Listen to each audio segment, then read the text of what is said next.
ঘূর্ণিঝড় মন্থায় সতর্ক রয়েছে বাংলা। ধেয়ে আসছে তীব্র শক্তিশালী ঘূর্ণিঝড় মন্থা। আজ সন্ধ্যে বা রাতেই অন্ধ্রপ্রদেশে ল্যান্ডফল। আরো বিস্তারিত জানাবে আমাদের সঙ্গে রয়েছেন আমাদের প্রতিনিধি বিশ্বজিৎ সাহা। বিশ্বজিৎ, অন্ধ্রের থেকে কোথায় ল্যান্ডফল হচ্ছে কি জানা যাচ্ছে? দেখো, এখন পর্যন্ত এই ঘূর্ণিঝড় মন্থা গতকালই যেটা ঘূর্ণিঝড়ে পরিণত হয়েছে এবং সেটি দক্ষিণ বঙ্গোপসাগর ছেড়ে এখন মধ্য বঙ্গোপসাগরে অবস্থান করছে, অর্থাৎ পশ্চিম মধ্য বঙ্গোপসাগর এবং সংলগ্ন দক্ষিণ বঙ্গোপসাগরে এর অবস্থান রয়েছে এবং এটি ক্রমশ এই অন্ধ্রপ্রদেশ উপকূলের দিকে এগিয়ে যাবে এবং আরো শক্তিশালী হবে। আজকের মধ্যে এটি সিভিয়ার সাইক্লোনিক স্টর্ম বা তীব্র ঘূর্ণিঝড়ে পরিণত হবে এবং এই শক্তিশালী ঘূর্ণিঝড় আছড়ে পড়বে অন্ধ্রপ্রদেশ উপকূলে।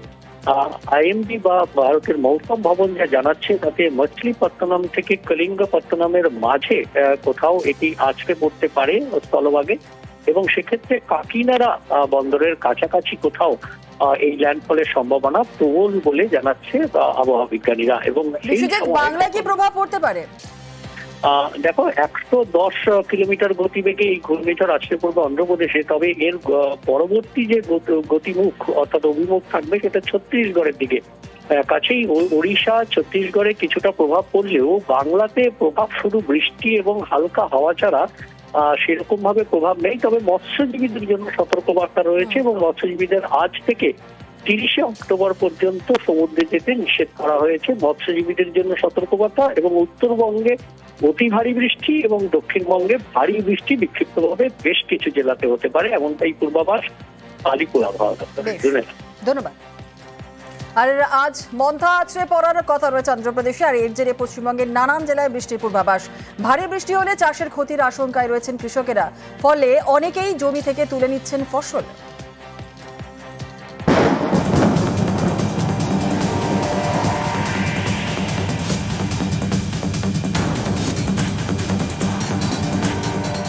বঙ্গোপসাগরের নিম্নচাপ সোমবার ভোরে শক্তি বাড়িয়ে পরিণত হয়েছে ঘূর্ণিঝড়ে। মঙ্গলবার সন্ধ্যায় আছড়ে পড়বে মন্থা। অন্ধ্রপ্রদেশের কাকিনাড়ার কাছে আছড়ে পড়ার আশঙ্কা।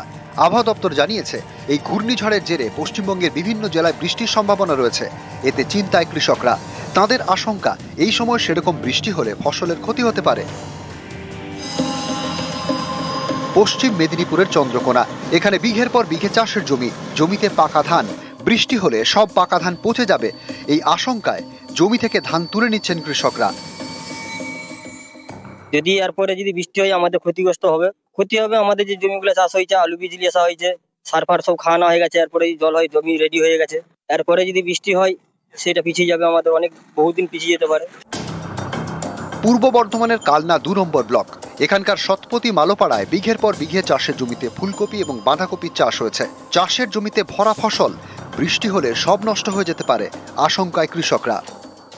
যদি হয় তাহলে এই মুহূর্তে এই যে মাঠে যে সবজি রয়েছে এটা বাঁধা রয়েছে, ওখানে ফুল রয়েছে, সবচেয়ে বেশি ক্ষতি হবে ফুল চাষে, পচনটা বেশি আসবে। আর এই ফুল চাষ করতে গেলে, কপি চাষ করতে হলে এগুলি করবে প্রচুর পরিমাণে এখন খরচা। বিঘেতে ধরুন মোটামুটি 30 থেকে 35 হাজার টাকা খরচা আছে। এটা যদি হয় তাহলে চাষিদের প্রচুর ক্ষতি হবে।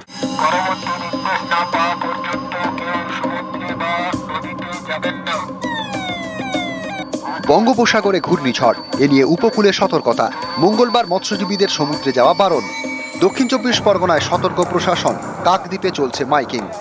ঘূর্ণিঝড় মন্থা উপকূলবর্তী এলাকায় 30 থেকে 50 কিলোমিটার গতিবেগে ঝোড়ো হাওয়া বইবে।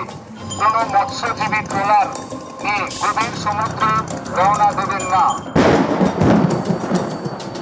বৃষ্টিপাত আমাদের 28 তারিখ থেকে 30 তারিখ পর্যন্ত বা 31 তারিখেও কিছুটা থাকবে আমাদের দক্ষিণবঙ্গের জেলাগুলিতে। উপকূলের জেলাগুলিতে অনেক জায়গাতেই হালকা থেকে মাঝারি বৃষ্টিপাত, তার সঙ্গে দক্ষিণ 24 পরগনা এবং পূর্ব মেদিনীপুর জেলায় 1-2 জায়গায় ভারী বৃষ্টিপাতও হয়ে যেতে পারে। উত্তরবঙ্গে ভারী থেকে অতি ভারী বৃষ্টিপাতের সতর্কতাও দেওয়া হয়েছে। সোমবার থেকে বৃহস্পতিবার পর্যন্ত। নিউজ 18 বাংলা।